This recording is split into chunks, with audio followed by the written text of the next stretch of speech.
Welcome to your Connect with Kindness orientation. My name is Amy Spangler and I will be narrating this implementation explanation. But before I dig into the lessons, I really wanted to set up some context for where these lessons and this curriculum came from. The beginnings of these kindness curriculum materials came about a year ago when two nonprofit organizations, Action for Media Education and the Northwest Center for Excellence in Media Education, based at the University of Washington's College of Education, teamed up to create a showcase for children worldwide to use as a forum to express kindness online. With parent permission, children, schools, and families uploaded how they express kindness. Using the children's entries into the showcase, 7 wonderful themes emerged, all of which align with research, but originated from the utterances of children. This is really important distinction, as we did not change any of the verbiage, so the language itself in these lessons aligns with the language of students. Each theme further develops concepts through 4 lessons ranging in instructional time from 10 minutes to up to 4 weeks, depending on the type of lesson and its complexity. Key vocabulary words that came from the children as well are also embedded into each theme's lesson, which reinforce and connect the concepts to prior knowledge. These lessons are truly pretty simple, yet they are highly transformative. We heard from many of our pilot teachers that the culture of their classroom, and in some cases the school, changed as a result of implementing these curricula. Teachers, please be sure that after this presentation that you read the introduction for your age range in order to learn more about the specifics about the research and the outcomes of Connect with Kindness before you dive into the lessons. We know that is really tempting to do, but we're asking you to take those moments in order to prepare. So, Connect with Kindness curricula materials are very unique.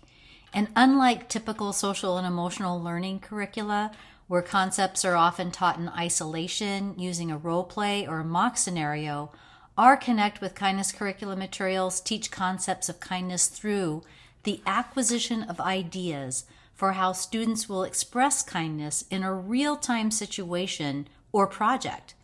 This ensures that the students immediately apply their learning as opposed to waiting for an opportunity to apply it later.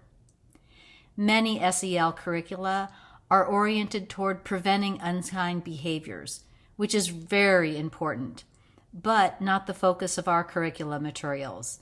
Our curricula materials stand alone, but they also work really well with other SEL-type curricula. So there are 4 unique qualities that define these materials as being, quote, child-generated.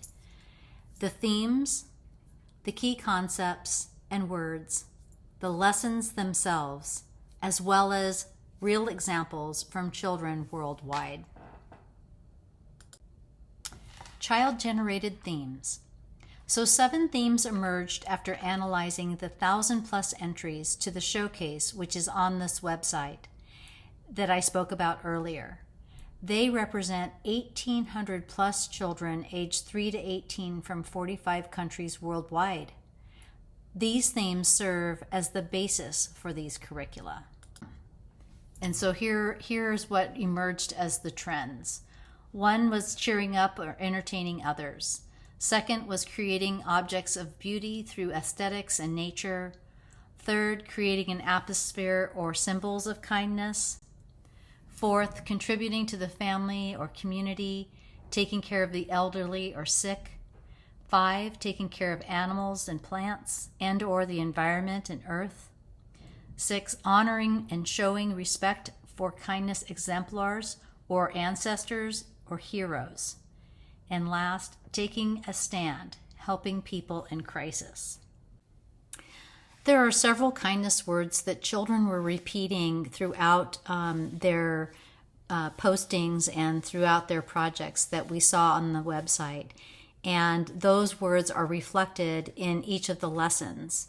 And so these keywords and concepts that the children used in their individual, group, or family entries or classwork from the pilot are critical components to the instruction and the teacher prompting used in each lesson. Again, we didn't change the verbiage at all. We wanted to use the language that children are using, which makes it a child-generated process. So another reason why our curricula are considered to be child-generated is because of the lesson design itself.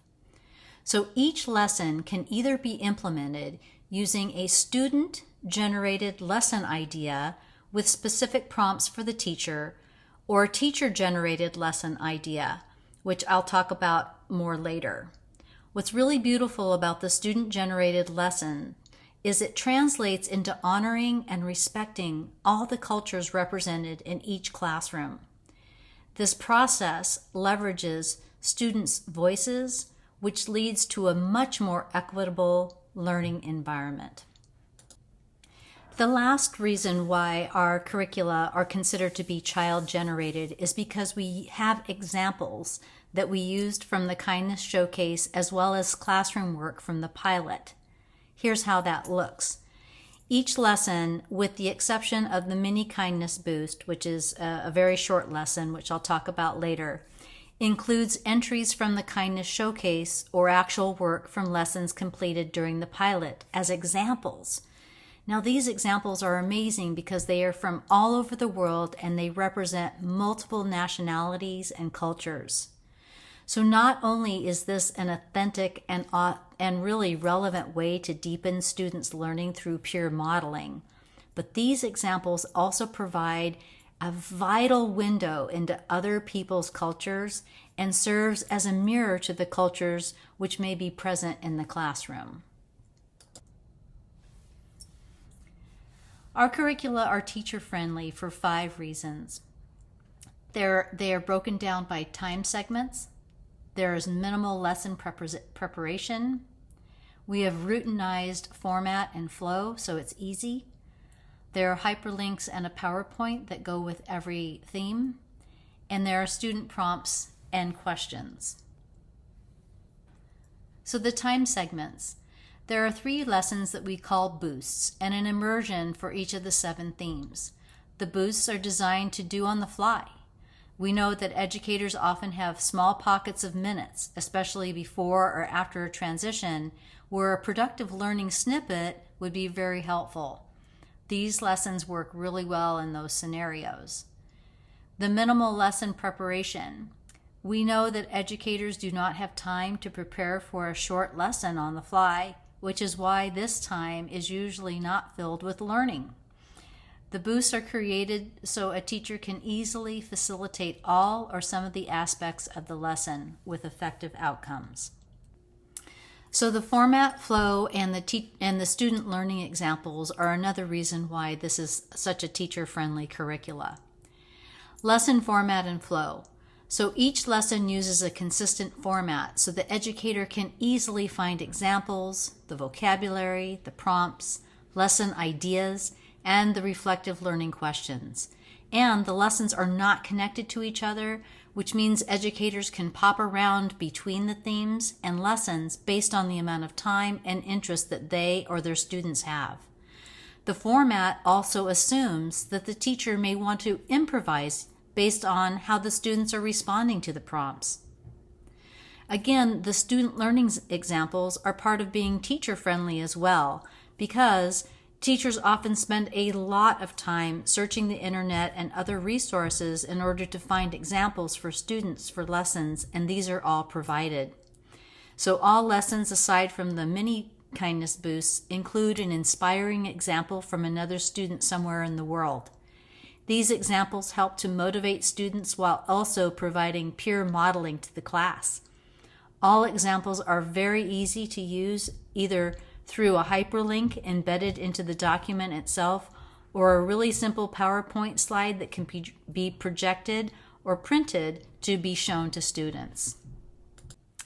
And finally, our prompts and questions make this a very teacher-friendly curricula. So let's talk about the prompts. Student-generated lesson ideas begin with an open-ended question for educators to ask students in order to prompt them to develop an idea for how to express kindness in a particular way. Now, if the teacher chooses not to follow the student idea, there is a comprehensive lesson outline to follow in the teacher-generated idea. But for the student-generated idea, here's an example of a prompt. A teacher might say, "What's one thing we can do in the next 5 minutes while we walk from our class to music that would help people know that we see them or notice them?" Now, this needs to be a silent action.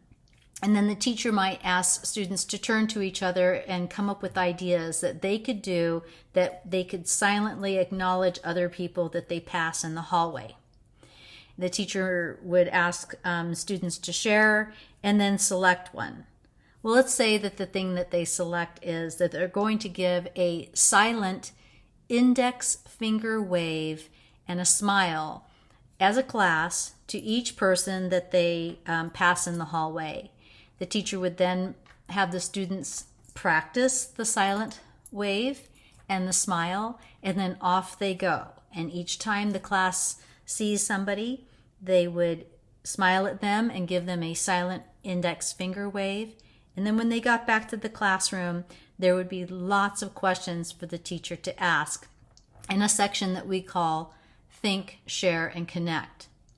So each lesson includes questions that are specifically designed to enable students to make connections to the actions that they took, like the finger wave, to the actions that they can take in the future as individuals. How might I walk down the hallway in the future by myself and acknowledge people? We know that students solidify learning through thinking about and sharing their thoughts. This really helps them to process the what, the why, and the how of a lesson. Once they process what they learned, reflecting upon learning through writing or drawing takes what they learned to another level. So not only are the students doing the action and they're thinking about how they might do that action in the future and how that might make them and other people feel, but then we're also asking them to do another level of processing so it really does become ingrained into their thinking process. So here's the lesson format that I've been giving you bits and pieces to so far. There are 4 lessons for each theme, which are broken down by the following time segments. We have a mini kindness boost, which goes from 5 to 10 minutes in length. A kindness boost, which is 10 to 20 minutes. A super kindness boost is 20 to 30 minutes, and a kindness immersion is 15 minutes a day for a week, up to 4 weeks, or a large pocket of time. Remember that student examples are shown in the kindness, super kindness, and kindness immersion lessons, but not the mini kindness boost. A little bit more about the lesson format. We have key domains and social and emotional skills that are highlighted for each theme. This makes it really easy for teachers to align the lessons with SEL standards that might be present in their school, state, or country, or other curricula which may be in place. Each lesson also includes higher order thinking questions, as I mentioned earlier, which engage students in thinking more deeply about kindness, sharing their experiences in expressing kindness, and making those really important connections. So what do teachers need to do to prepare in order to teach this kindness curriculum? First, we ask that you read the entire packet and explore kindness through the recommended reading and links. If you do this, it'll take you between 1 and 3 hours, depending on how deeply you go in the links. Review all the examples used for the age range. That'll take you 20 to 40 minutes. And the reason why we want you to look at all the examples is so you are prepared to see what your students are going to see. Please note that all the examples that are photos and artwork are provided in a separate PowerPoint, as I mentioned. Examples that are videos, though, are actually hot links that are built into the lesson itself. Prep for each lesson. So for all the boosts, the lessons, which is 3/4 of the lessons for each theme, it's about 10 minutes or less. But honestly, a lot of our pilot teachers said that there was not a lot of prep time involved in the boosts. Prepare for the immersion lesson, though, is going to take some time, between 20 and 60 minutes, really depending on what the class ends up doing. Included for each age range is a basic participation rubric. We know that evaluating students or figuring out if they're growing as a result of implementing social and emotional learning programming can be very challenging. So we created a participation rubric, which is used to help teachers to understand how the lesson activities are impacting students' thinking and future actions. The rubrics measure success of the activity by tracking the participation of students. Using these data, teachers will determine the next steps based on each student's participation, developmental readiness, and skill. Before I wrap up the presentation today, I would like to share with you what the goals are for the Connect with Kindness curricula. It is our goal that students participating in learning using these curricula materials will understand how to be kind and why it is important by experiencing an array of kindness expressions along with their classmates. We believe that all people are innately kind and that children just need more ideas for how to express kindness in their daily lives and practice in order to understand why these expressions positively impact them and other people. By repeatedly conducting specific acts of kindness, students learn how to apply other important SEL skills. This is not a one and done or checklist approach to learning how to contribute to society. It is through the 7 angles, which are our themes. Students have 28 chances, which is our lessons, to practice acts of kindness. This approach is comprehensive, as learning takes place through actions that the students will never, ever forget. If you have any questions or comments or concerns, please be sure to email me or my partner Tatiana at kindnessexpressions@gmail.com. Thank you and have a great rest of your day.